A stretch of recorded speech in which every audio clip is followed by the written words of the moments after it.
지난 3년 동안 김은호 목사님과 함께 DNA 미니스트리를 섬기면서 국내보다 해외에 있었던 시간이 더 많았던 것 같습니다. 그래서인지 오륜교회 강단에서 정말 오랜만에 말씀을 전하게 되는 것 같습니다.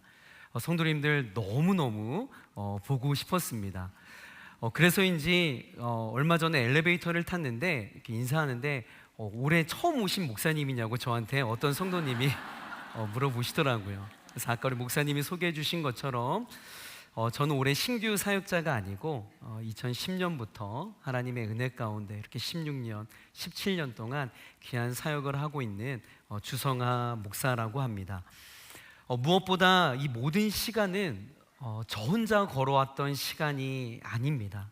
믿고 맡겨주신 교회, 또 김은호 목사님, 또 사랑하는 주경훈 목사님, 또 함께 동역한 우리 수많은 동역자 목사님들과 또 간사님들, 또 팀장님들, 청년 리더들, 그리고 귀한 성도님들이 계셨기에 가능했던 여정이었습니다. 이 자리를 빌어서 다시 한번 정말 감사의 인사를 드립니다. 제가 그 오륜교회에 왔을 때가 30살, 결혼도 하지 않은 총각의 나이였습니다. 9층에 교육자실이 있는데요, 정말 과장하지 않고 제가 날다람쥐처럼 3계단씩 뛰어서 제가 9층까지 올라가곤 하였습니다. 그런데 어느덧 이제 흰머리가 생긴 40대 중반의 나이가 되었습니다. 지난 이 17년간의 시간을 돌아보니 정말 후회가 없습니다. 제가 다시 그때로 돌아간다 하더라도 이보다 더 열심히 할 수 없겠다 싶을 만큼 하나님과 교회를 위해 모든 것을 쏟아부으며 달려왔습니다. 그리고 하나님께서 그 17년간의 시간을 이렇게 마무리하게 하시고 이제 새로운 순종의 길로 저를 인도하셨습니다. 아까 우리 목사님께서, 담임 목사님께서 소개해 주셨던 것처럼 지금 저는 오륜교회 5번째 분립개척 교회인 오륜 330 처치를 준비하며 이 새로운 사역을 준비하고 있습니다. 많은 사람들이 그렇게 표현을 하는데 정말 상투적인 표현이 아니라 지나고 보니, 되돌아보니 이 모든 것이 하나님의 은혜였음을 고백합니다. 우리 이 밤에도 우연이 없고 실수가 없으신 하나님께서 크신 은혜를 허락하여 주실 줄 믿습니다. 저는 특별히 오늘 이 시간이 정말 새롭게 개척되어지는 교회를 여러분들에게 소개하는 그런 단순한 브리핑의 시간이 아니라 살아있는 하나님의 말씀이 선포되어지고 또 존귀하신 예수 그리스도만 높임받는 온전한 예배가 되길 축복합니다. 자, 우리 그런 의미를 담아서 우리 다시 한번 좌우 옆 사람 바라보면서 이렇게 인사하는 겁니다. 정확하게 인사하셔야 돼요. 성령 충만하십시오. 한번 인사해 볼까요? 아멘. 성령 충만하십시오. 예. 성도 여러분, 정말 성령 충만하시길 바랍니다. 성령 충만이라고 하는 것은 성령 하나님의 지배를 받아 그분의 통치와 인도하심을 받는 삶의 자세를 말합니다. 그렇기 때문에 성령 충만한 삶에는요, 인생의 분명한 방향성이 나타나게 되어 있습니다. 그 삶의 방향성은 바로 예수 그리스도이십니다. 예수님이라면 어떻게 하셨을까? 매사에 이것을 묻는 것이죠. 예수님이라면 이 상황에서 어떤 선택을 하셨을까? 내게 허락된 이 사건들을 통하여, 내 일상에서 벌어지는 이 일들을 통하여서 예수님께서 나에게 원하시는 것이 무엇일까? 이것을 생각합니다.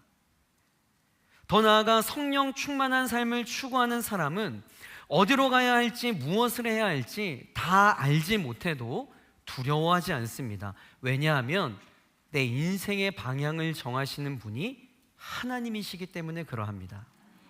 예수 그리스도가 나의 방향성 되시기 때문입니다. 여러분 아멘이십니까? 그런데 사실 우리의 본성은 조금 다르게 반응하는 것 같습니다. 나도 모르게 끊임없이 예수님이 아닌 다른 그 무언가를 붙잡으려고 발버둥치죠. 가만히 한번 생각해 보세요. 우리가 하나님을 믿지 않는 게 아닙니다.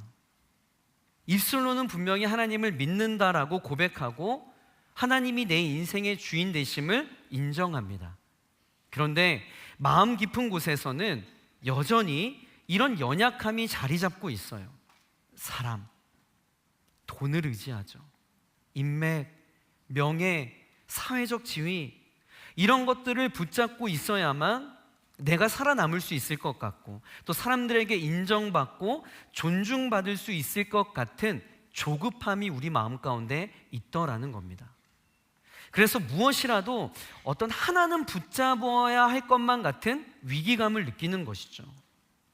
내 손에 쥐고 있는 것이 없으면 인생이 무너질 것 같고 뒤처질 것 같고 아무것도 아닌 사람이 될 것 같은 두려움이 우리 안에 있더라는 겁니다. 그런데요, 그 틈을 타서 어둠의 영은 두려워하고 있는 우리 영혼에게 계속해서 이렇게 속삭입니다. 더 움켜줘야 돼. 더 경쟁해서 쟁취해야 해. 절대 내려놓지 마. 누구보다도 더 빨리, 더 많이 할 수 있는 대로 최대한 소유하라고 부추깁니다. 그런데 놀랍게도 성경은요, 전혀 다른 이야기를 보여주고 있습니다. 오늘 우리가 함께 읽었던 창세기와 요한복음의 본문은 겉으로 보기에는 전혀 다른 장면처럼 보입니다. 자, 한 본문은 아브라함에게 주신 하나님의 약속의 말씀입니다. 우리 한번 다시 17절 말씀 함께 읽어보겠습니다. 시작. 내가 내게 큰 복을 주고 내 씨가 크게 번성하여 하늘의 별과 같고 바닷가의 모래와 같게 하리니 내 씨가 그 대적의 성문을 차지하리라. 아멘. 여러분 아멘이시죠? 이 본문의 말씀이 어떤 신학적인 의미를 담고 있는지 우리가 정확히 모른다 하여도 직감적으로 이 말씀은 우리를 기분 좋게 만들어주는 축복의 말씀이라고 하는 것을 느낄 수가 있을 겁니다. 이 구절은요, 엄청난 스케일을 보여줘요. 확장성이 담겨져 있습니다. 번성, 확장, 많아짐, 커짐, 승리의 의미를 담고 있는 축복의 말씀이에요. 사업장에 액자로 선물하기에 딱 좋은 말씀이죠. 그런데 우리가 함께 읽은 요한복음의 본문은 전혀 다른 분위기를 가지고 있습니다. 자, 요한복음 3장 30절 우리 함께 읽어볼까요? 시작. 그는 흥하여 하겠고 나는 쇠하여야 하리라 하니라. 아멘. 여러분 이 말씀은요, 딱 봐도 작아짐의 이야기예요. 줄어들고 축소되고 사라지는 이야기, 말 그대로 쇠하여지는 것처럼 보입니다. 저는 수많은 신방을 다녀봤지만 이 구절이 사업장이나 가정의 말씀 액자로 걸려있는 것을 한 번도 본 적이 없습니다. 겉으로 보면 이 창세기 22장은 커지는 이야기고 요한복음 3장의 말씀은 작아지는 이야기처럼 보입니다. 그러나 놀랍게도 이 두 말씀은 하나의 영적 흐름을 가진 동일한 방향으로 나아가고 있는 신비의 말씀입니다. 왜냐하면 하나님 나라의 원리는 내가 작아질 때 그리스도가 드러나게 되어 있습니다. 그리스도가 드러날 때 마침내 하나님 나라의 확장이 이루어지는 것이기 때문에 그러해요. 세상의 것을 부여잡고 움켜쥐었던 사람을 통해 하나님의 나라가 확장되어지는 것이 아니라 세상의 것뿐만 아니라 마땅히 누릴 자기의 몫까지도 내려놓고 비워내는 사람을 통해 하나님이 일하시는 것을 보여주는 말씀이 창세기 22장과 요한복음 3장, 오늘 우리가 읽었던 두 본문 말씀의 핵심 메시지입니다. 이 단순한 영적인 진리가 우리 인생의 목적과 방향, 더 나아가 주님의 몸된 교회가 나아가야 할 방향이 되어야 하는 줄 믿습니다. 내가 흥하는 삶이 아니라 예수님이 흥하는 삶, 우리의 이름이 드러나는 교회가 아니라 예수님의 이름이 높아지는 교회, 우리 모두가 그러한 삶, 그러한 교회가 되길 주의 이름으로 간절히 축복합니다. 그래서 저는 오늘 이 창세기 22장 17절과 요한복음 3장 30절의 말씀을 비교해 가면서 하나님 나라의 이 역설의 은혜를 함께 좀 깊이 있게 나누고자 합니다. 첫 번째는요, 아브라함입니다. 자, 창세기 22장은 여러분이 잘 아시는 본문입니다. 아브라함 인생에 있어서 가장 깊고도 처절한 시험의 장면이죠. 자, 2절에 보면 하나님께서 이렇게 말씀을 하세요. 자, 우리 함께 읽습니다. 시작. 여호와께서 이르시되 아들 내가 내게 알려준 한 산 거기서 그를 번제로 드리라. 아멘. 여러분, 이 말씀은 단순한 순종 테스트가 아닙니다. 이것은 아브라함의 전 존재를 흔드는 사건이에요. 왜냐하면 아브라함에게 있어서 이삭은 그저 단순한 아들이 아니었기 때문에 그러합니다. 이삭은 하나님의 약속이었고 미래였으며 백세의 눈물로 얻은 인생 최고의 선물이었습니다. 그런데 하나님께서 말씀하시죠. 내 아들, 내 사랑하는 독자 이삭을 번제로 드려라. 저는 이 본문을 묵상할 때마다 정말 격한 감정이입이 됩니다. 이 두 아들의 아버지인 저에게 아들이 어떠한 의미인지, 자녀가 어떠한 의미인지 여러분 다 그러시지 않습니까?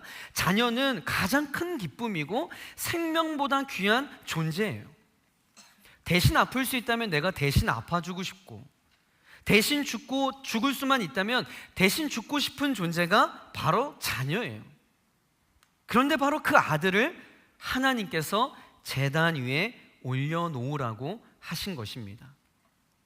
성경은 그 순간 아브라함의 감정을 자세히 기록하지는 않았어요. 그러나 인간적인 마음으로 여러분 이런 질문이 아브라함 속에서 올라오지 않았을까요? 하나님, 이건 아니죠. 하나님, 다른 것은 몰라도 이삭만은 안 됩니다. 이 아이는 하나님께서 주신 약속 아닙니까? 이제 와서 다시 거두어 가시면 하나님께서 말씀하신 그 약속은 어떻게 되는 겁니까? 하나님, 저한테 도대체 왜 이러시는 거예요? 이해할 수 없는 현실 앞에서 아브라함은 얼마나 그 마음이 흔들렸겠어요. 그러나 하나님께서 원하신 것은 이삭이 아니었습니다.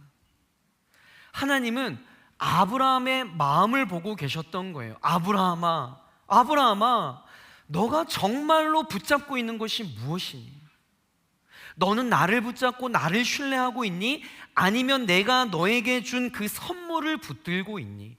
이것이 하나님께서 던지신 질문이었어요. 아브라함이 순종하지 않았다면 이삭은 지킬 수 있었을지 모릅니다. 그러나 분명한 건 그는 열방의 아비는 되지 못했을 거예요. 하나님은 움켜쥐고 붙잡는 사람이 아니라 내어 맡기는 사람을 통해 일하십니다. 움켜진 손에는 하나님의 새 일을 담을 공간이 없지만 하나님께 맡긴 손은 하나님께서 반드시 다시 채우십니다. 마침내 아브라함은요, 제단을 쌓아요. 그리고 장작을 하나하나 놓습니다. 사랑한 아들을 그 제단 위에 올려놓고 결박을 해요. 그리고 마침내 칼을 들어 올립니다. 정적이 흘러요. 그 칼은 단지 이삭을 향한 칼날이 아니었습니다. 자신의 계획, 자신의 미래, 모든 것을 하나님께 내어 맡기는 믿음의 칼날이었어요. 숨이 멎을 듯한 침묵이 흐르던 바로 그 순간, 칼을 내려놓으려고 하는 그 순간 하나님께서 다급히 아브라함을 부르십니다. 아브라함아, 아브라함아. 얼마나 다급하셨으면 아브라함의 이름을 2번이나 부르세요. 그 아이에게 손대지 말아라. 아무 일도 그에게 하지 말아라. 이제야 너가 나 여호와 하나님을 경외하는 줄 알았다. 그리고 하나님은 아브라함에게 놀라운 약속을 다시 한번 확증해 주십니다. 그 약속이 바로 오늘 우리가 읽은 창세기 22장 16절과 17절의 말씀이에요. 자, 우리 한 목소리 함께 읽습니다. 시작. 이르시되 여호와께서 이르시기를 내가 나를 가리켜 맹세하노니 내가 이같이 행하여 내 아들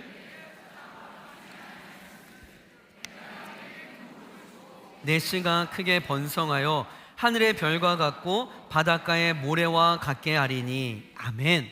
사랑하는 성도 여러분, 이 말씀을 여러분 잘 보셔야 합니다. 이 본문 속에서 우리가 캐치해야 할 영적인 원리가 있어요. 여러분, 축복의 내용보다 더 중요한 것이 무엇이냐면 축복의 순서입니다. 여러분, 본문을 잘 보세요.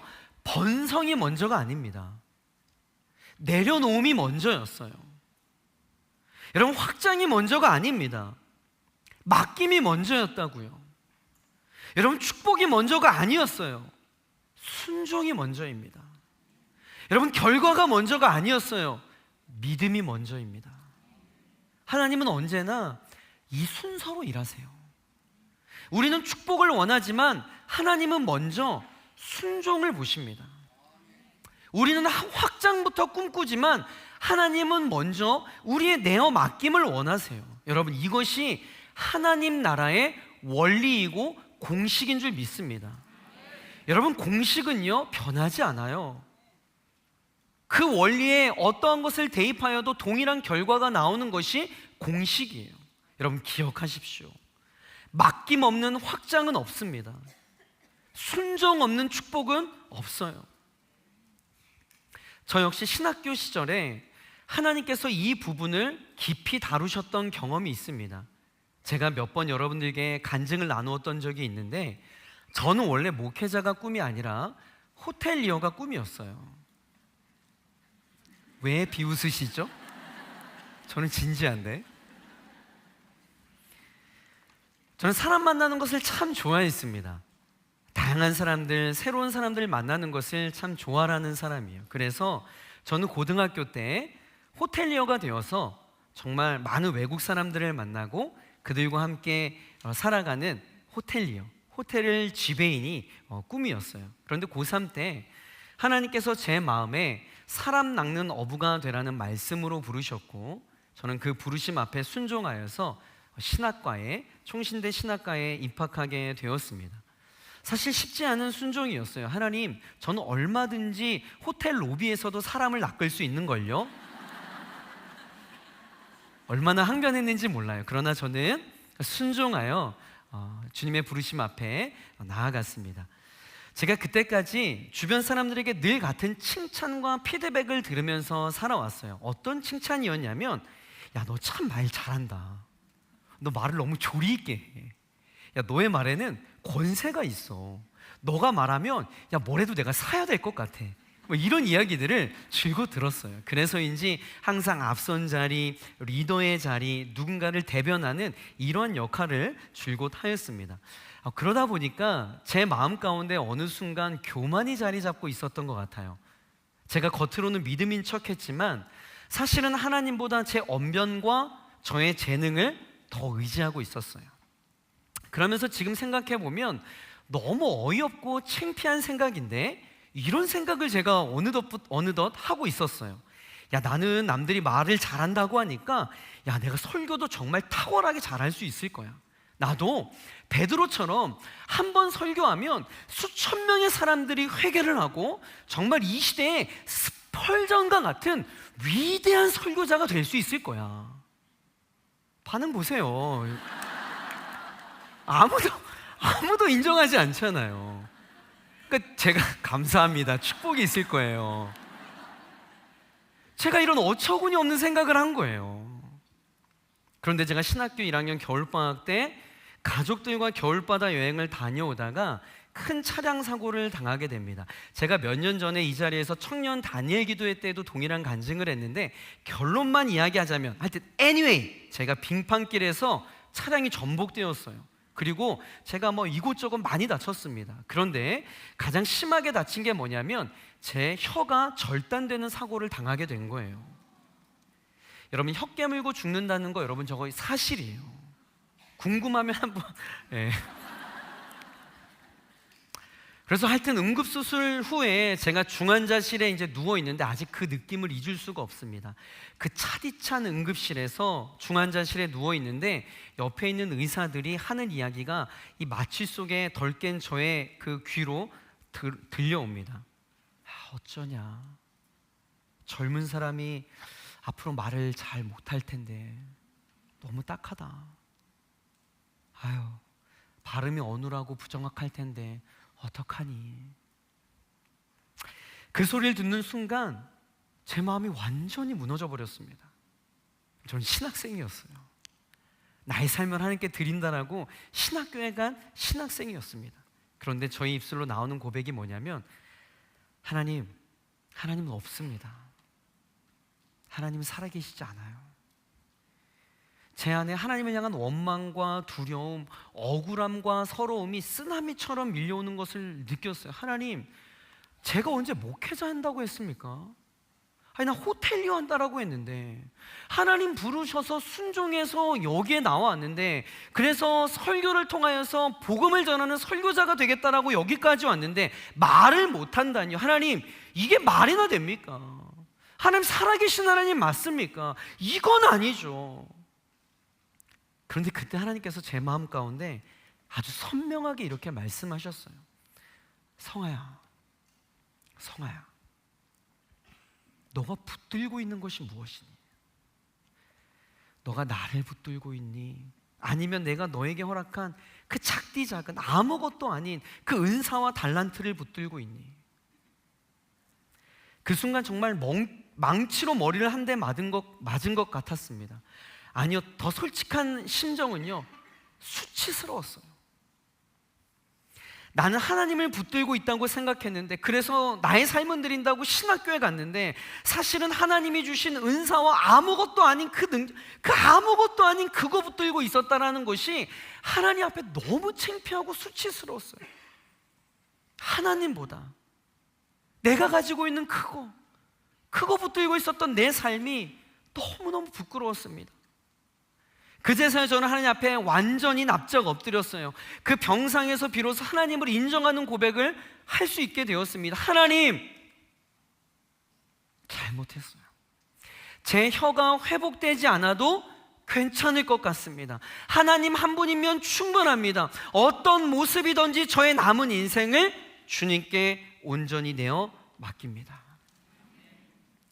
그 순간 제 마음에 설명할 수 없는 평안과 위로가 찾아왔습니다. 그리고 감사하게도 하나님께서 기적적으로 제 혀를 빠르게 회복시켜 주셨고, 이전보다 더 건강한 혀로 고쳐주셨어요.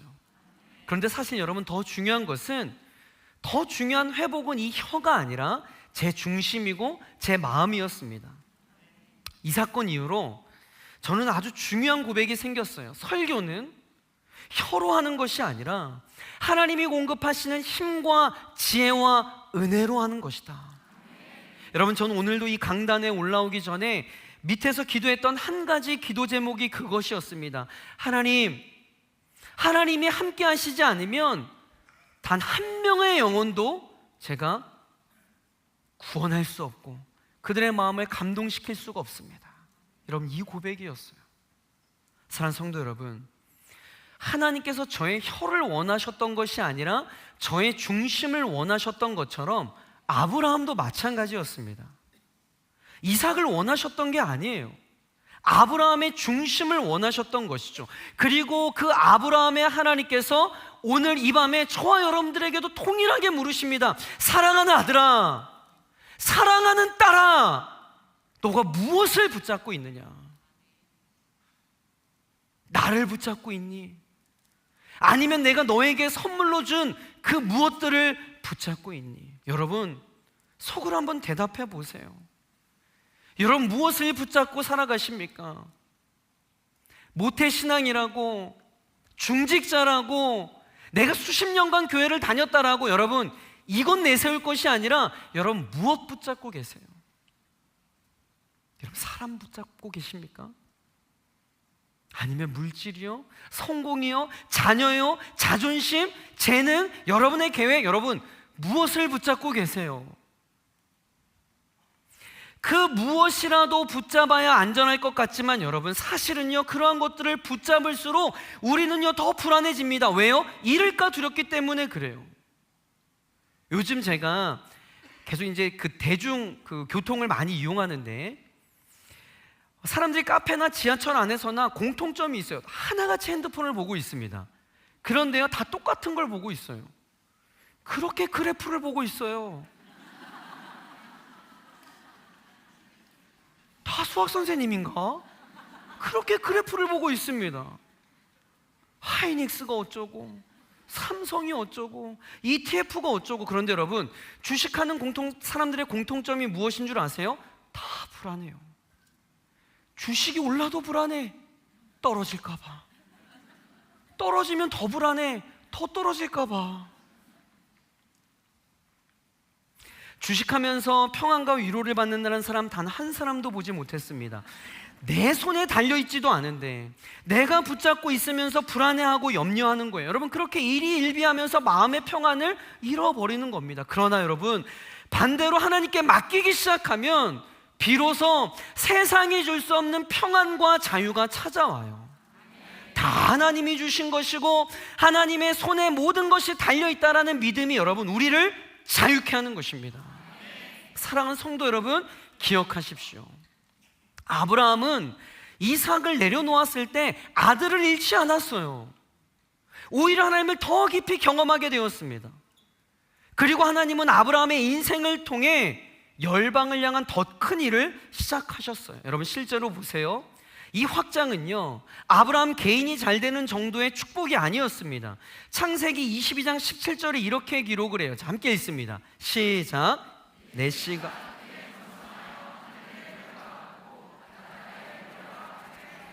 아멘. 여러분, 여기까지만 보면 그저 아브라함의 자손이 많아지는 축복처럼 보입니다. 그런데 바로 이어지는 18절 볼까요? 함께 읽습니다. 시작. 또 내 씨로 말미암아 천하 만민이 복을 받으리니. 아멘. 여기서 하나님의 확장의 약속은 선명해지는 거예요. 이것은 단순히 아브라함 가문이 번성한다는 말씀이 아닙니다. 하나님께서 아브라함을 통해 천하 만민을 복주시겠다라고 하는 언약의 말씀이에요. 곧 여기서 말하는 내 씨는 궁극적으로 예수 그리스도를 향하고 있습니다. 믿음의 조상 아브라함을 통하여 예수 그리스도를 믿는 믿음으로 말미암아 저와 여러분에게 구원을 베푸시는 하나님 아버지의 그 놀라운 은혜와 사랑의 역사가 선포되어지는 순간입니다. 여러분, 이해하셨어요? 아브라함이 이삭을 내려놓았을 때 하나님은 단지 이삭 그 하나를 돌려주신 것이 아닙니다. 그 순종을 통해 열방이 복을 받는 구원의 역사를 시작하셨어요.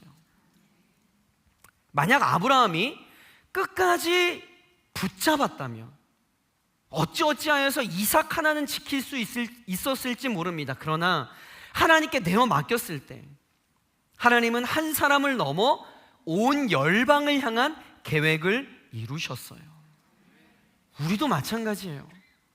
여러분, 내가 붙잡고 있으면 내 계획, 여러분, 그 정도 이룰 수 있겠죠. 그러나 하나님께 내어 맡기면 하나님은 우리의 순종을 통해 우리가 상상할 수 없는 더 큰 일을 이루시는 줄 믿으시길 바랍니다. 여러분, 이것이 하나님 나라의 원리이고 방식이에요. 성도 여러분, 제발 내려놓음은 리더 내려놓을 때, 막 순장 내려놓고 교사 성가대 내려놓을 때 쓰는 단어가 아닙니다. 이제 슬슬 그 시즌이 될 텐데 여러분, 그때 쓰는 게 아니에요. 내 인생의 핸들을 하나님께 내어 맡길 때 여러분, 그때 쓰는 단어가 내려놓음이라고요. 여러분, 기억하세요. 내려놓음은 결코 상실이 아닙니다. 아멘. 여러분, 내려놓음은 체념이 아닙니다. 아멘. 여러분, 내려놓음은 패배가 아니에요. 아멘. 여러분, 하나님은 오늘도 세상의 것을 움켜잡은 손보다 하나님께 내어 맡긴 그 빈손을 통해 더 크게 역사하실 줄 믿습니다. 사랑하는 성도 여러분, 저는 요즘 교회를 개척하면서 이 말씀을 몸으로 배우고 있어요. 교회 개척이라고 하는 것은 한 번도 걸어보지 않은 길을 걸어가는 것입니다. 아니요, 지도에도 없는 길을 걸어가는 현장이 개척인 것 같아요. 그래서 개척은 어떠한 사람의 능력이 아니라 웨이메이커, 길을 만드시는 하나님의 은혜가 절대적으로 필요합니다.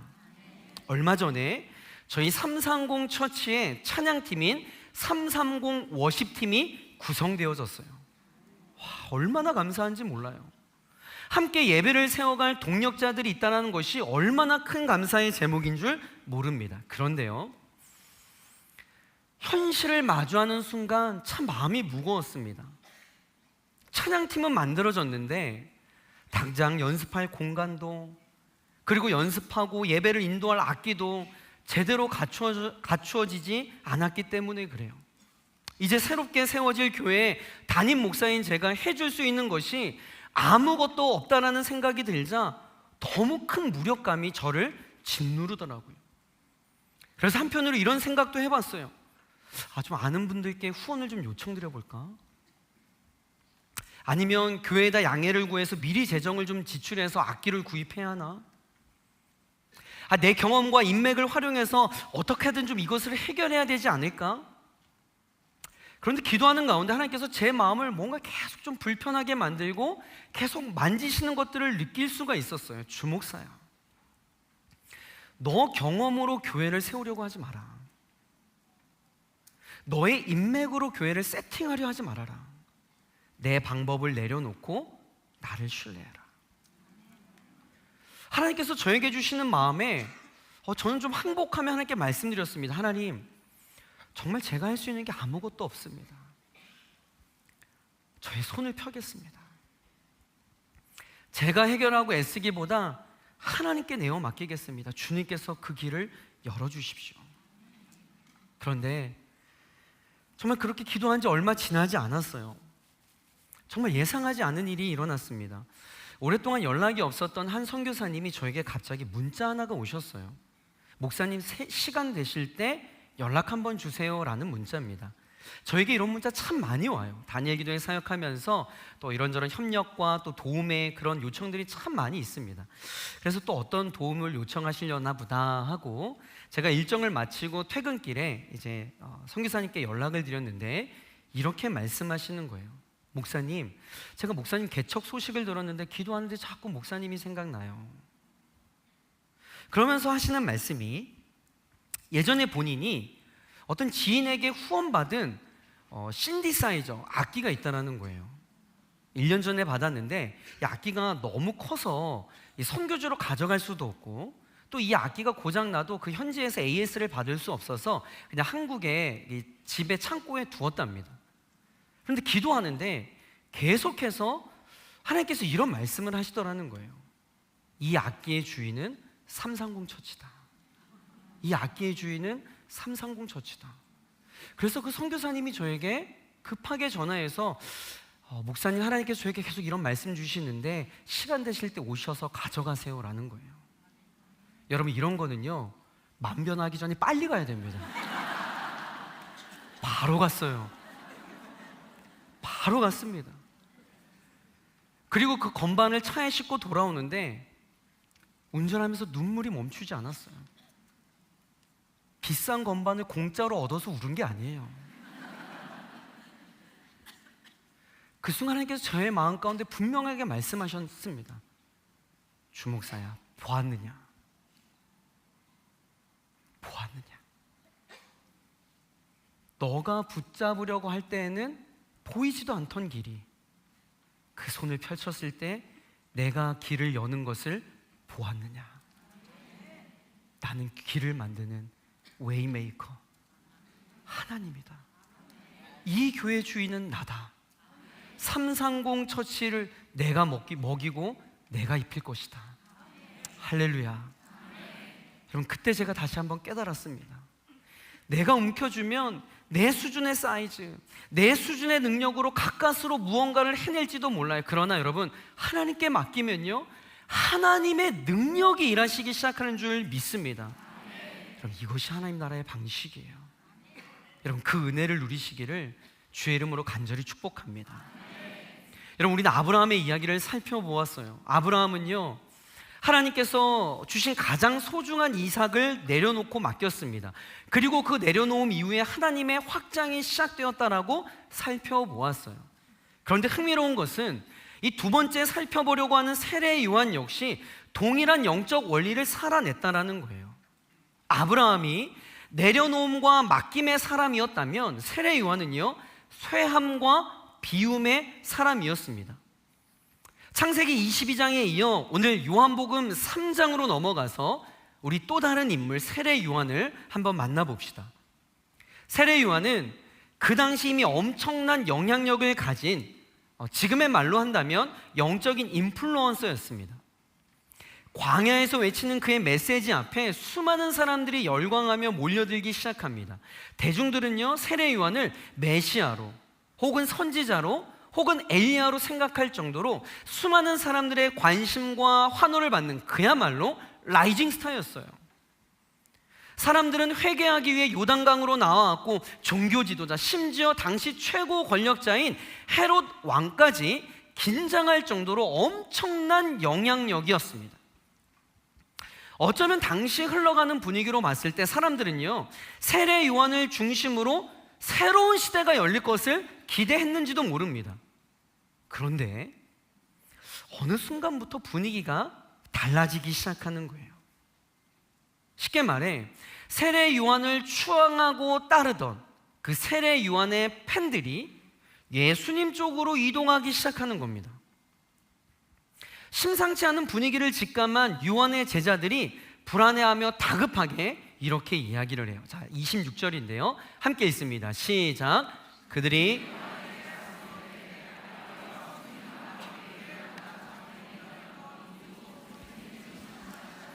세례를 베풀매 사람이 다 그에게로 가더이나이다. 아멘. 여러분, 이 본문 속에 이 세례 요한의 제자들의 불안한 감정이 읽혀지셔야 돼요. 이러는 거예요. 선생님, 세례 요한 선생님 지금 이럴 때가 아닙니다. 지금 그렇게 넋 놓고 있을 때가 아니에요. 팬클럽 관리하셔야 돼요. 지금 다 떠나고 있다니까요. 지금 다 예수님께로 가고 있어요. 세례 요한을 따르던 제자들의 입장에서 보면 이 장면은요, 생각보다 심각한 장면이었습니다. 왜냐하면 이것은 단순히 팬클럽의 회원 몇 명, 후원자 몇 명이 빠져나가는 그 정도의 문제가 아니었기 때문에 그래요. 여러분, 영향력이 줄어드는 순간입니다. 사람들의 관심으로부터 멀어지고 잊혀지는 순간이에요. 자신의 시대가 끝나가는 순간입니다. 내가 원탑이었는데 이제 너는 끝이야 라는 무언의 메시지가 들리는 순간입니다. 사실 인간적으로 보면 여러 가지 생각에 감정적으로 충분히 흔들릴 수 있는 상황이었습니다. 여러분, 정말 막말로요, 내가 먼저 광야에 나왔고 내가 경험도 내가 더 많은데 내가 이렇게 헌신하고 이 사역의 현장을 내가 다 다져놨는데 이제 좀 본격적으로 뭔가 좀 해보려고 하는데, 여러분, 이런 서운한 마음 들지 않겠어요? 인간적인 마음으로 얼마든지 예수님과 비교하고 자신의 사역 현장을 지키고 싶어질 수도 있었습니다. 그런데 여러분, 세례 요한이요, 어떠한 고백을 하냐면 이 상황 가운데 이 고백을 하는 거예요. 여러분, 다시 한번 읽어보겠습니다. 시작. 그는 흥하여 하겠고 나는 쇠하여 하리라 하니라. 아멘. 여러분, 지금 이 말씀은요, 체면을 차리기 위해 혹은 겸손한 척하기 위한 미사여구가 아닙니다. 이것은요, 세례 요한의 정체성에 대한 고백이었어요. 세례 요한은 요한복음 1장에 보면 자신을 이렇게 소개합니다. 요한복음 1장 23절입니다. 함께 읽을게요. 시작. 이르되 나는 선지자 이사야의 말과 같이 주의 길을 곧게 하라고 광야에서 외치는 자의 소리로라 하니라. 아멘. 여러분, 잘 보셨어요? 자신을 무엇이라고 고백합니까? 소리라고 고백을 해요. 저는 이 표현을 참 좋아합니다. 이 표현이 세례 요한의 정체성을 가장 정확하게 드러내는 표현이기 때문에 그래요. 여러분, 소리를 가만히 한번 묵상해 보세요. 소리는요, 자기 자신을 드러내기 위해 존재하지 않아요. 소리의 정체성은 소리가 담고 있는 메시지를 전달하기 위해 존재합니다. 그리고 중요한 것은 소리가 담고 있는 메시지가 전달되어지고 나면 소리는 자연스럽게 사라지고 잊혀지는 것이 소리의 본질이에요. 세례 요한은 그것을 알고 있었던 것이죠. 나는 이 사역의 중심이 아니야. 이 무대의 주인공이 아니야. 나는 그저 예수님을 드러내기 위해 존재하는 사람일 뿐이야. 그래서 그는 예수님이 역사의 무대에 드러나는 순간 그는 기뻐하며 자신의 사명을 마치고 뒤로 조용히 물러나요. 그리고 실제로 성경을 계속 읽어가다 보면 세례 요한이 쇠하기 시작했을 때 예수님의 사역이 본격적으로 세상에 드러나기 시작합니다. 여러분, 인간적으로 정말 서운했겠죠. 그의 제자들조차 세례 요한을 버리고 예수님을 따라가기 시작해요. 세상의 관점으로 보면 이건 철저한 실패입니다. 세상은 이걸 뭐라고 이야기하면 폭망이라고 이야기해요. 완전 망한 겁니다. 그러나 성경은요, 세례 요한을 실패자라고 말하지 않아요. 왜냐하면 애초에 그의 역할은 사람들을 자신에게 모으는 것이 아니라 예수님께 연결하는 역할이었기 때문에 그렇습니다. 그 이후에 예수님의 사역이 정말 폭발적으로 시작이 됩니다. 가나의 혼인잔치에서 물이 포도주로 변하는 기적을 시작으로 병든 자들이 치유되고 눈먼 자가 눈을 뜨고 죽은 자가 살아나고 하나님의 나라의 복음이 선포되기 시작해요. 여러분, 이게 무슨 의미겠어요? 세례 요한이 비워진 자리에 예수님이 채워지기 시작했다는 뜻입니다. 세례 요한이 사라지기 시작했을 때 예수님이 역사의 무대에 등장하셨다는 뜻이에요. 다시 말해 그의 고백처럼 자신이 쇠하여질 때 그리스도께서 흥해지신 것입니다. 여러분, 이것이 하나님 나라의 신비이고 원리예요. 제가 지난 여름 가족들과 함께 하와이로 휴가를 다녀왔습니다. 네가 가라 하와이. 여러분, 가보셨어요? 여러분, 정말 좋아요. 너무 좋더라고요. 그냥 거기 있는 것만으로도 좋더라고요. 정말 자연환경과 이런 것들이 너무 좋았습니다. 옆에 푸른 바다를 배경으로 파란 하늘을 배경 삼아 드라이브를 하는데요, 너무 행복하더라고요. 그런데 쇼핑샵들이 몰려있는 작은 마을을 지나고 있는데 굉장히 인상적인 로고를 가진 한 샵을 제가 발견하게 되었어요.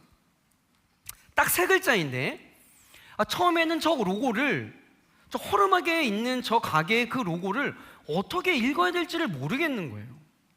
그럼 우리가 보통 브랜드라고 하면 그 명을 읽을 수 있잖아요. 뭐 프라다, 예? 또 뭐 있나요?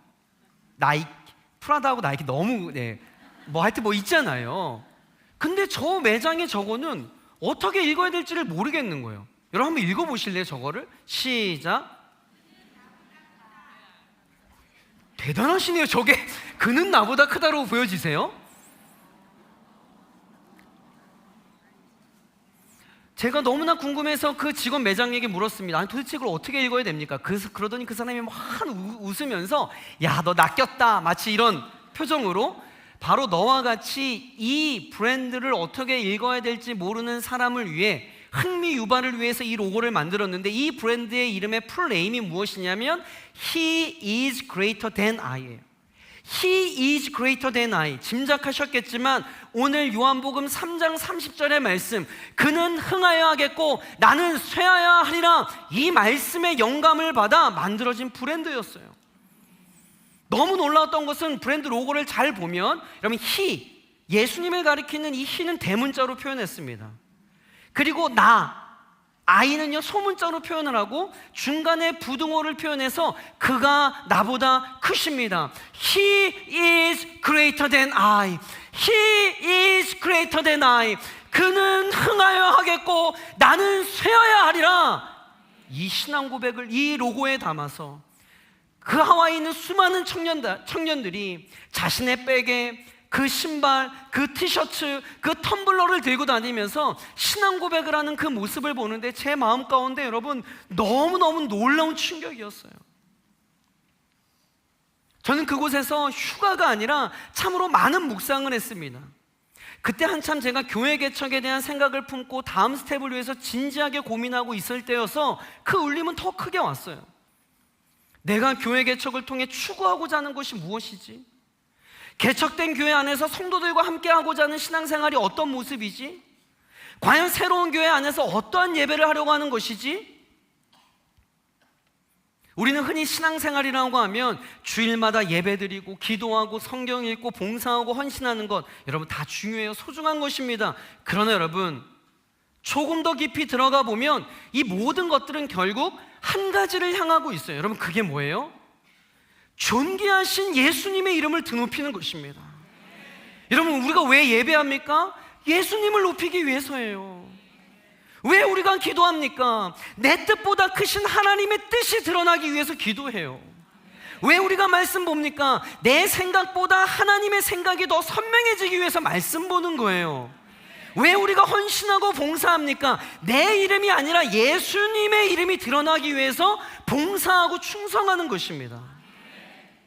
세례요한은 오늘 본문을 통해 신앙생활의 핵심, 그리고 교회의 핵심을 정확하게 이야기하고 있는 거예요. 내가 높아지는 것이 아니라 예수님이 높아지시는 것, 내가 드러나는 것이 아니라 예수님이 드러나는 것.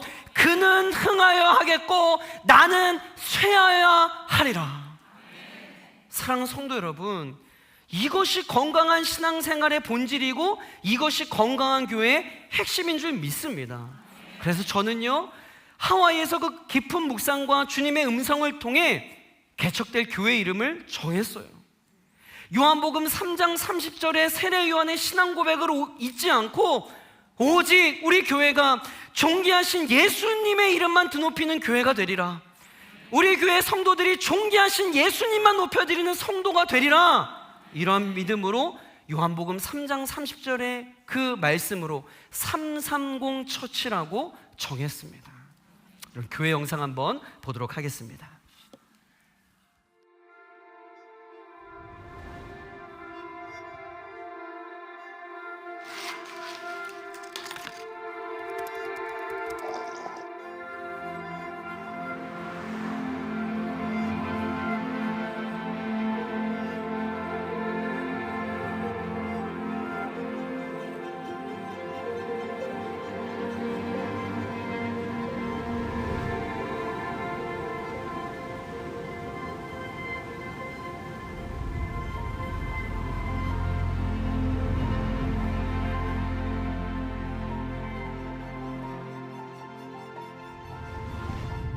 주님, 주님보다 높아지려 했던 저를 용서해 주세요. 그는 흥하여야 하겠고 나는 쇠하여야 하리라. 요한복음 3장 30절 말씀. 아멘. 여러분, 짧은 영상이지만 여러분, 이 시대의 사람들은요, 이 영상처럼 더 끊임없이 높은 곳을 향해 올라가려 합니다. 더 높은 자리, 더 높은 성공, 더 큰 성공, 더 많은 영향력. 그리고 그 끝에는 언제나 하나의 목표가 있죠. 뭐예요? 내 이름을 남기는 것. 성경에도 이러한 모습을 보여주는 대표적인 사건이 있습니다. 바로 바벨탑 사건이에요. 창세기 11장 4절에 보면 이렇게 기록되어져 있어요. 함께 읽어볼게요. 또 말하되 자, 성읍과 탑을 건설하여 그 탑 꼭대기를 하늘에 닿게 하여 우리 이름을 내고 온 지면에 흩어짐을 면하자 하였더니. 아멘. 여러분, 여기서 가장 중요한 표현은요, 우리 이름을 내고입니다. 바벨탑의 본질은 높은 건축물이 아니라 자기 이름을 높이려는 마음이에요. 그러하게 오늘날에도 우리가 내 이름을 드러내기 위해 살아간다면, 내 성공을 위해 살아간다면, 내 영광을 위해 살아간다면, 여러분, 우리는 또 다른 바벨탑을 쌓고 있는 겁니다. 사랑하는 여러분, 이 원리는요, 교회도 예외가 아니에요. 사역의 현장에서도 예외가 아닙니다. 교회가 아무리 커지고 사역이 아무리 많아지고 사람이 아무리 많이 모여도 그 목적이 예수님의 이름이 아니라 우리의 이름을 높이는 것이라면, 여러분, 우리는요, 하나님을 높이고 경배하는 것이 아니라 교회라는 이름, 사역이라고 하는 또 다른 바벨탑을 쌓고 있는지도 모릅니다. 여러분, 진짜 부흥은 많은 사람이 모이고 규모가 커지는 것이 아니에요. 사람이 아닌 여러분, 예수님이 드러나는 것입니다. 교회의 이름을 남기는 공동체가 아니라 예수님의 이름을 높이는 공동체여야 돼요. 우리가 흥하는 것이 목적이 아니라 그리스도가 드러나는 것이 목적이어야 합니다. 세상이 강요하고 있는 바벨탑의 정신은요, 내 이름을 높여라예요. 그러나 우리가 붙들어야 할 십자가의 정신은요, 그는 흥하여야 하겠고 나는 쇠하여야 하리라. 여러분, 세례 요한은 쇠하였지만 실패하지 않았어요. 오히려 그는 가장 아름답게 자기 사명을 멋지게 감당한 사람이었습니다. 실제로 예수님께서 세례 요한을 무엇이라고 평가하냐면, 마태복음에 보면요, 이 여자가 낳은 자 중에 세례 요한보다 큰 이가 일어남이 없도다. 여러분, 이게 얼마나 영광스러운 평가입니까? 여러분, 우리의 인생, 여러분, 이거 하나면 충분하지 않겠습니까? 세례 요한처럼 자신은 쇠하여지고 예수님은 흥하게 하는 행위가 바로 예배예요. 제가 경험했던 예배 중에 정말 잊지 못할 예배가 있습니다. 그야말로 정말 자신은 쇠하여지고 예수님만 높여드리는 엎드림의 예배 현장이었어요. DNA 미니스트리에서 우리 팀과 함께 김은호 목사님과 함께 에티오피아에 가서 단일 기도를 하였습니다. 그런데 보통 설교자가 그 집회 장소에 가면 몇 시까지 어떻게 오시면 됩니다, 저희가 차를 준비할 테니까 어떻게 오세요라고 할 텐데, 집회 당일날 아침이 되었는데도 몇 시까지 오라는 말을 안 해주시는 거예요. 제가 이제 김은호 목사님 모시고 가야 하는데 언제까지 가면 됩니까? 라고 물어도 때 되면 오세요라는 겁니다. 네, 알겠습니다 하고 좀 더 있는데도 아무 말씀이 없으셔서, 그러면 그때가 언제인지 좀 알 수 있을까요? 라고 하니까 그냥 좀 이따가 오세요라는 거예요. 그래서 목사님도 야, 언제 가야 하는지 빨리 알아라. 저는 물어보면 때 되면 오라 그러고, 중간에서 빨리 알아봐라, 때 되면 오랍니다. 도저히 안 되겠어 가지고 목사님과 함께 갔습니다. 집회 현장에 갔더니 그제서야 이유를 알았어요. 이미 성도님들이 그 안에 가득 차 있었고 한 2-3시간 정도 벌써 된 것 같아요. 안에 산소가 없습니다. 좁은 공간에 한 300-400명의 성도가 모여서 예배하기 시작하는데 이미 벌써 산소가 거의 희박하고요, 이렇게 예배하다간 다 죽을 것 같은 상황이었어요. 그래서 언제 끝날지 모르니까 때 되면 오라고 했던 말이 정답이었습니다. 그런데요, 제가 조금 과장 못해서 한 2m씩 뛰면서 찬양을 하는 거예요. 사람들이 이만큼씩 점프를 하면서 막 찬양을 하는데 안에 공기와 더위와 정말 난리도 아니었습니다. 그런데 더 충격적인 것은 찬양 인도자로 보이는 한 카리스마 있게 생긴 인도자가 중간에 오더니요, 갑자기 찬양을, 예배를 스탑 시킵니다. 무슨 일인가 봤더니 화가 잔뜩 났어요. 지금 이게 예배 드리는 태도가 뭐냐라는 거예요. 2m씩 뛰고 있는데 3시간째 찬양하고 있는데 지금 예배 드리는 태도가 이게 뭐냐라는 겁니다. 예수님 앞에 예배하는 태도가 이럴 수 없다면서 우리가 마음을 다해서 예배하지요. 그러더니요, 성도들이 하나같이 어떻게 예배하기 시작하냐면, 제가 너무 그 장면이 아름다워서 사진을 찍었어요. 한번 보여주시겠어요? 여러분, 예배를 드리는데요, 우리가 생각하는 엎드림이 아니에요. 이마를 땅에 대고 완전히 포복하여서 완전히 낮아진 자세로 그렇게 엎드려 하나님을 예배하기 시작하였습니다. 여러분, 이것이 바로 엎드림의 예배예요. 여러분, 우리는 330 처치가 개척되어져야 할 이유가 바로 여기에 있어요. 완전히 자신을 낮추고 존귀하신 주님만 높여드리는 예배, 여러분, 그러한 예배를 드리기 원합니다. 그래서 저희가 330 처치의 로고를 만들면서도 그러한 마음이 담겨지길 원했어요. 어떻게 하면 우리의 낮아짐을 표현할 수 있을까? 어떻게 하면 330 처치가 추구하고자 하는 요한복음 3장 30절에 십자가의 정신을 표현할 수 있을까? 그때 저 에티오피아에 그 예배하는 사진이 떠올랐습니다. 그래서 그 낮아짐을 가장 잘 표현한 것이 330 처치의 로고 이미지인 이 엎드림의 예배의 이미지예요. 무릎을 꿇고 두 손을 들고 경배하는 그 모습, 낮아짐의 예배를 저렇게 로고로 표현한 겁니다. 사랑하는 성도 여러분, 오늘 우리는 성경의 두 인물인 아브라함과 세례 요한을 비교하면서 살펴보았어요. 아브라함은 내려놓았습니다. 세례 요한은 쇠하여졌어요. 아브라함은 이삭을 맡겼고 세례 요한은 자신의 자리를 비웠습니다. 겉으로 보면 둘 다 소중한 것을 잃은 것처럼 보여요. 하나는 아들을 잃은 것처럼, 하나는 영향력을 잃은 것처럼 보입니다. 그러나 그것은 세상의 평가일 뿐, 하나님 나라의 관점에선 이건 상실이 아니라 더 큰 축복으로 나아가는 시작, 사명을 성취하는 하나님 반전의 역전이었습니다. 아브라함이 내려놓았을 때 하나님은 열방을 향한 확장을 약속받았어요. 세례 요한이 쇠하여졌을 때 예수님이 드러나기 시작했습니다. 여러분, 오늘 말씀을 통하여 우리도 하나님 앞에 진지하게 고민해야 할 것이 무엇이냐면, 내가 하나님보다 다른 것들을 더 붙들고 있는 것은 아닌지, 우리가 붙들고 있는 그것을 하나님께 맡길 때 하나님은 비로소 우리의 인생을 통해 더 크고 놀라운 일을 시작하실 줄 믿습니다. 사랑하는 오림교회 성도 여러분, 기도의 동역자인 여러분들에게 마음 모아 기도의 부탁을 드립니다. 저는 기도의 능력을 믿습니다. 13년간 다니엘 기도의 사역을 통해 경험한 것은 이거예요. 하나님은 살아계십니다. 아니요, 하나님이 시퍼렇게 살아계십니다. 살아계셔서 우리의 기도에 응답하십니다. 모든 인생의 문제는 기도의 무릎으로 승부할 때 역사가 일어난다는 것, 여러분 저는 13년간의 다니엘 기도의 사역을 통해서 똑똑히 배웠습니다. 그래서 저는 교회 개척을 시작하면서 제일 먼저 중보 기도자들을 모았어요. 정말 정직한 마음으로 세워질 330 처치를 위해 기도해줄 중보 기도팀 아멘 330을 만들고 기도의 용사들을 모집했습니다. 제가 아멘 330 중보 기도자들을 모집할 때 하나님께 이렇게 기도했어요. 하나님, 정말 아무것도 가진 게 없어 기도의 동역자들이 필요합니다. 이 중보 기도팀 이름처럼 330명만 기도 후원자들을 보내주세요 라고 기도했습니다.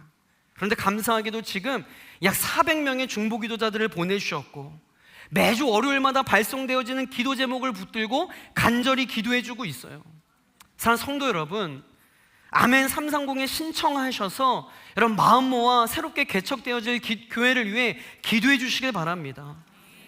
그리고 앞으로의 일정을 위해서 기도해 주십시오. 이제 7월 한 달간의 준비기도 모임을 마치고 8월과 9월 다음 주일부터 2달 동안 오른교회에서 인큐베이팅 기도 모임을 진행합니다. 인큐베이팅 기도 모임은 오른 330 처치의 첫 걸음을 준비하는 모임이에요.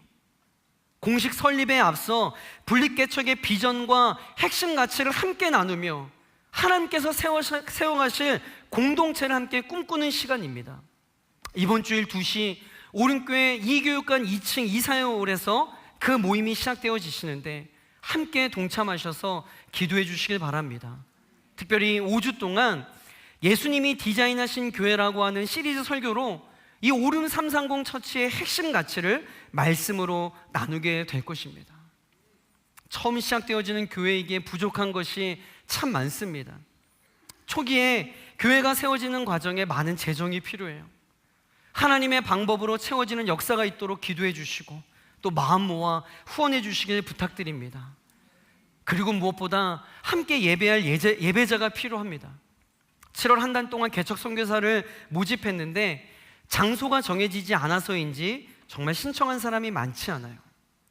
여러분, 개척교회 아직 정비되지 않고 갖추어지지 않은 연약한 교회의 모습일 것입니다. 많이 불편하죠. 어려울 수 있습니다. 그러나 그러하기 때문에 하나님께서 먹이시고 입히시고 세워가는 과정을 직접 경험하고 체험할 수 있는 신앙의 낭만이 이 교회 가운데 있을 것입니다. 여러분, 오른 330 처치에 와서 내가 무언가를 돕고 내가 무언가를 헌신하고 봉사하겠다는 생각, 여러분 이것보다 여러분 오른 330 처치에 와서 예배를 누리시고 하나님의 채우심을 경험하길 축복합니다. 그리고 성도 여러분, 가장 중요한 기도 제목을 요청드립니다. 여러분, 아직 교회 장소가 정해지지 않았습니다. 저 개인적으로 저의 경험과 인맥을 내려놓고 비워내는 시간을 보내고 있어요. 처음 생각 같아서는 금방 예배 장소가 구해질 줄 알았어요. 지난 3달 동안 혼자 이 지역 저 지역의 모든 부동산을 다니며 정말 많은 공간을 보러 다녔습니다. 이제는요, 공간만 봐도 임대료가 얼마인지 관리비가 얼마인지 대충 다 들어와요. 그 정도로 정말 수십 군데 장소를 다니면서, 그러나 느끼는 것은요, 하나님이 열어주셔야만 가능하다라는 거예요. 오륜교에서 10km 떨어진 거리에 적당한 예배 장소를 만날 수 있도록 기도해 주십시오. 교회가 세워지고 정착되는 기간 동안에는 주일에만 예배할 수 있는 공간을 찾고 있습니다. 학교 공간이라던가 기업의 컨퍼런스룸, 그리고 연주회가 같은 공연장에서 주일만 장소를 빌려 예배 드리려고 해요. 여러분, 기도하다가 생각나는 곳이 있으면 연결해 주시길 바랍니다. 무엇보다 우리 330 처치가 그 이름처럼 더 납작 엎드리고 더 겸손하게 예수님만 높여드리는 교회가 될 수 있도록 여러분 기도해 주십시오. 사랑하는 성도 여러분, 마음 모아 여러분을 초청하고 콜링합니다. 새롭게 시작되는 교회에서 함께 예배를 세워가실 성도님들, 개척 선교사로 신청해 주시고 엎드림의 예배를 통해 여러분 신앙생활에 도전에 있기를 축복합니다. 여러분, 말씀을 정리하겠습니다. 여러분, 오늘 우리가 가슴에 새기며 함께 기도해야 할 제목은 한 가지예요. 너무 심플합니다. 주님, 내가 붙잡고 있는 것을 내려놓게 하여 주시옵소서. 내가 움켜쥐고 있는 것들을 내려놓게 하여 주시옵소서. 주님, 내가 드러나는 삶이 아니라 예수님이 드러나는 삶을 살게 하여 주시옵소서. 주님, 나의 이름이, 우리 교회의 이름이 높아지는 것이 아니라 예수님의 이름만이 높여지게 하여 주시옵소서. 그는 흥하여 하겠고 나는 쇠하여 하리라. 주님 오시는 그날까지 우리 가슴 속에 새기어서 존귀하신 예수 그리스도만 높여드리는 우리 성도님들, 그런 오륜교회, 그런 오륜 330 처치가 되기를 주의 이름으로 간절히 축복합니다.